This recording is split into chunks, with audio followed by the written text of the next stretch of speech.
Selamat pagi, siang, sore, dan malam. Perkenalkan, nama saya Hussein Sanur Alam dengan NIM 1930 2030 saya dari kelompok 5. Di sini kami akan menjelaskan tentang Bayesian Classification Method pada dataset Waterhouse. Untuk anggota kelompok 5 sendiri terdiri dari Axel Berkati dengan NIM 1930 1050 3007, Brian Agustian Kristianto 1930 3050 3066, dan Erlan Sebastian Husin 1930 3050 3074. Kali ini saya akan menerangkan materi yang pertama, yaitu gambaran dataset. Dataset Waterhouse merupakan dataset untuk memprediksi hujan yang berasal dari Kaggle.com dengan sebanyak 23 atribut dan sebanyak 145.460. Dataset ini digunakan untuk memprediksi hujan pada hari berikutnya. Kumpulan data ini berisi sekitar 10 tahun pengamatan cuaca harian dari banyak lokasi di seluruh Australia dengan variabel targetnya yaitu rain tomorrow. Sumber dataset ini adalah hak cipta oleh Biro Meteorologi Persemakmuran Australia. Pada kasus dataset 5 Waterhouse, dataset yang dibuka pada aplikasi WK terdapat bug atau kesalahan pada dataset yang mana missing value pada setiap atribut di dataset tersebut berubah menjadi label. Peristiwa berubahnya missing value tersebut dilampirkan sebagai berikut. Dapat dilihat pada gambar contohnya. Pada atribut rain tomorrow terdapat label NA, yang dimana label NA ini sebenarnya merupakan missing value dari atribut rain tomorrow, tetapi dibaca oleh aplikasi WK sebagai label. Oleh karena itu dilakukan replace setiap kata yang mengandung NA, di mana value yang ada di label NA akan bernilai kosong atau tidak memiliki. Proses ini dilakukan dengan menggunakan bantuan dari Microsoft Excel. Dapat dilihat pada gambar ini melakukan replace kata yang merupakan missing value pada label NA. Berikut ini adalah atribut-atribut yang ada di dalam dataset Waterhouse. Dalam atribut dataset Waterhouse terdapat atribut-atribut dari atribut date hingga atribut tomorrow. Bab 2. Data Preprocessing. Data Cleaning. Data cleaning adalah tahap menghilangkan data yang tidak lengkap.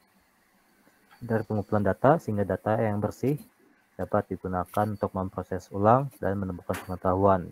Pada proses data cleaning, pertama-tama dilakukan penghapusan data atribut yang dirasa tidak digunakan. Pada gambar ini, atribut yang tidak digunakan adalah data atribut date dan location. Kemudian langkah selanjutnya melakukan penghapusan terhadap atribut yang memiliki missing value yang sangat besar.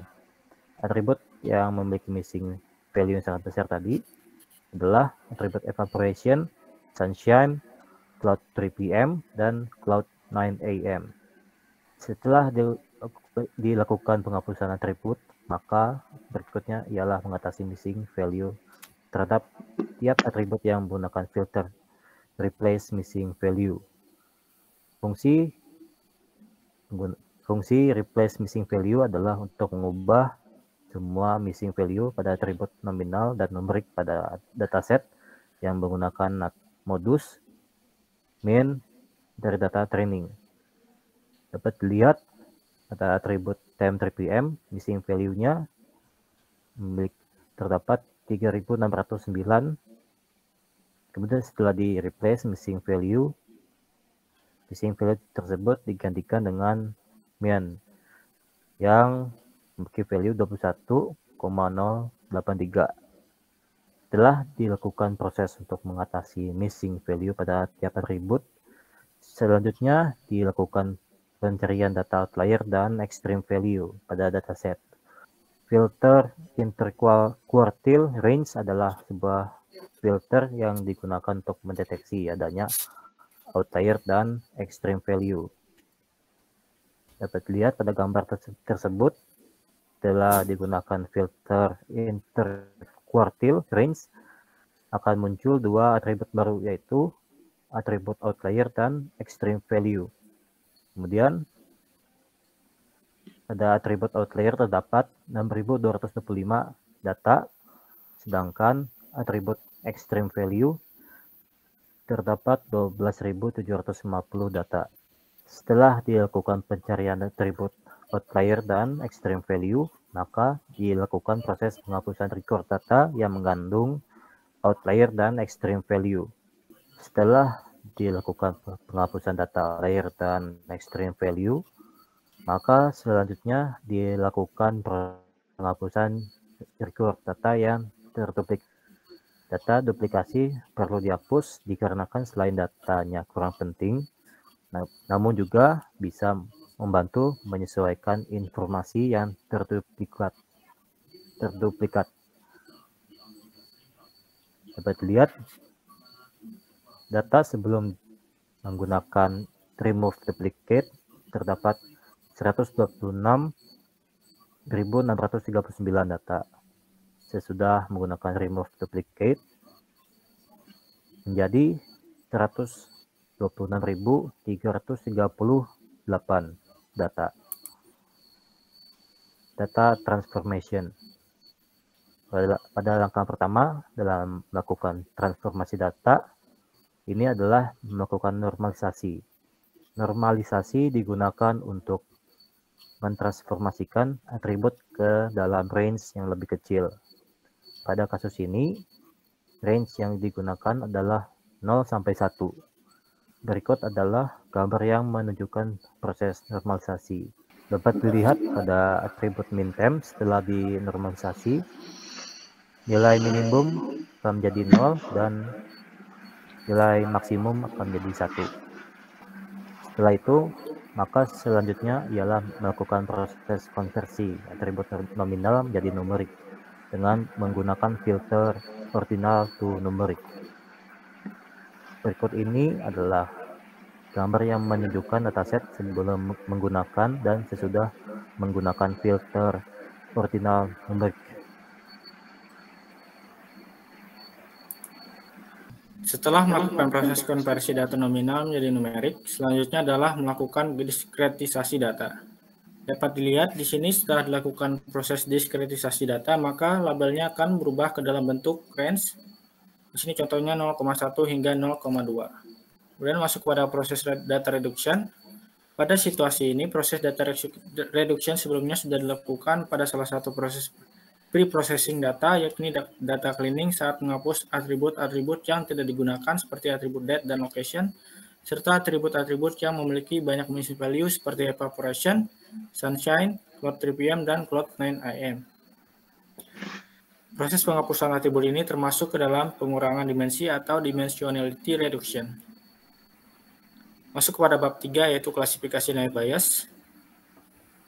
Pada proses sampling, karena di sini pada dataset Witherhouse merupakan imbalance dataset atau datanya tidak seimbang, maka perlu dilakukan proses resampling yang dimana teknik yang digunakan yaitu teknik undersampling, yaitu teknik resampling untuk menyeimbangkan dataset dan mengurangi ukuran yang kelas yang berlimpah. Untuk proses undersampling ini digunakan filter split subsample pada WK. Dapat dilihat di sini pada gambar setelah dilakukan proses undersampling dengan filter subspread sample, kelas yes, kelas no tadi akan dikurangi hingga sama dengan kelas yes-nya yaitu sebanyak 21.992. Masuk pada proses spread data. Di sini untuk data trainingnya akan dibuat menjadi 80% dan data testingnya menjadi 20%. Tetapi pertama-tama dilakukan proses filter randomize terlebih dahulu sebelum melakukan spread data. Dapat dilihat di sini sebelum data diacak dan setelah data diacak. Dapat dilihat pada gambar di bawah di sini merupakan proses untuk men-split data ke dalam bentuk data training sebanyak 80% data. Di mana data training akan didapatkan datanya sebanyak 35.187. Kemudian di sini untuk proses pengubahan ke dalam bentuk data testing sebanyak 20%. Di sini datanya sebanyak 8.797. Baik, selanjutnya kita akan masuk ke proses klasifikasi pada dataset Witherhouse yang sudah dilakukan split sebelumnya. Baik, pertama-tama kita memilih datasetnya terlebih dahulu, yakni hasil dari sampling data training, kemudian klik open, kemudian pilih menu classify, kemudian pilih untuk klasifikasinya menggunakan naive bias. Kemudian di sini ada parameternya, di mana parameter yang digunakan adalah parameter default yang merupakan bawaan dari aplikasi WK. Baik, klik OK, kemudian kita pilih supply test setnya. Kemudian klik open file dan pilih dataset yang merupakan hasil dari sampling data testing. Baik, setelah menggunakan supply test set tadi, kemudian pilihlah target kelasnya adalah Rain Tomorrow. Kemudian klik start.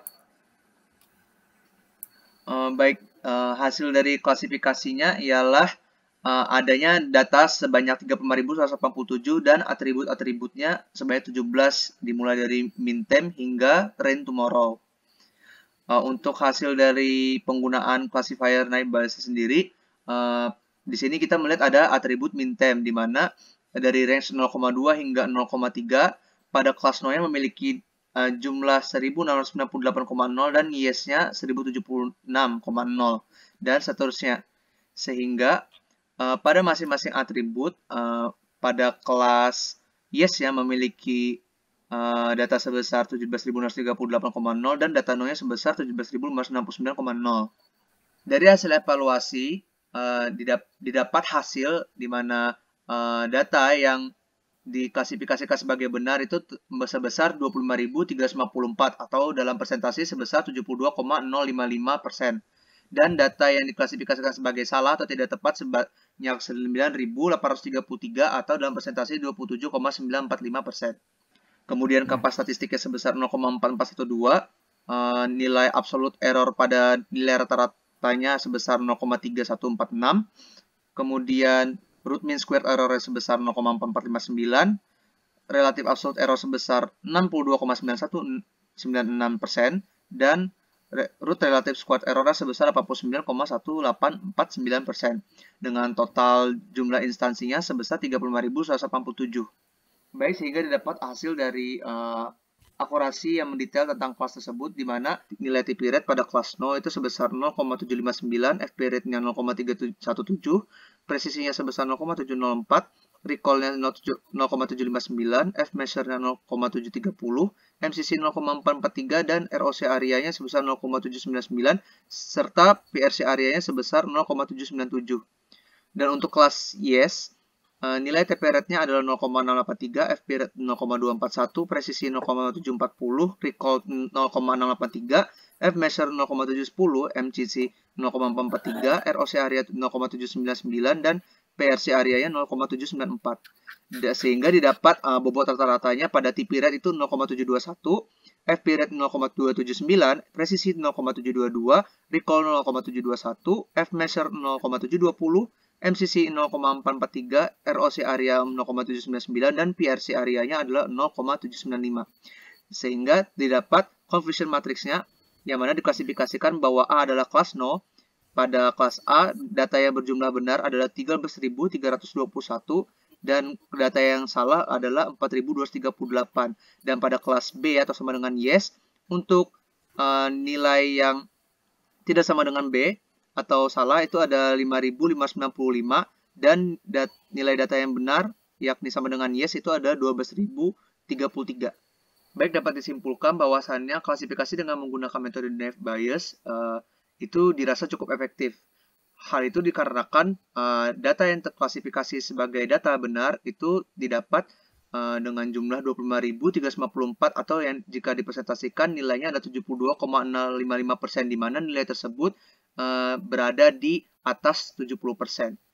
Baik, saya rasa sekian dari penyampaian dari kelompok kami. Mohon maaf apabila ada kesalahan, dan atas perhatiannya kami ucapkan terima kasih.